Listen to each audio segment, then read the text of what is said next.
তাই রাস্তা তার বাদ দিয়েছে। আমি আলিম তানোর কাছে মিশকাত ও ফজলুল করিম সাহেব জামাত ইসলামী খোর্দা এবং তানোর ছেলে মুহাদ্দিস আবু নাসর আশরাফ কচুয়া উপজেলা থেকে বর্তমানে জামাত ইসলামীর ক্যান্ডিডেট আব্দুল লতিফ সাহেব, হাজি আব্দুল লতিফ মাস্টার সাহেব এই বাড়ি,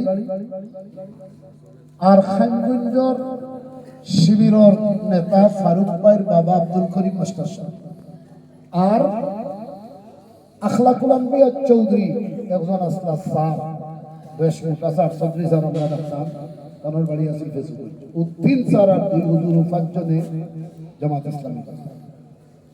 আজকে আল্লাহ আমার এই সমস্ত ইসলামী আন্দোলনের সাথে জড়িত স্যার এবং হুজুরদের কবরকে জান্নাতের বাগিচায় রূপান্তরিত করিয়া দেন সবাই।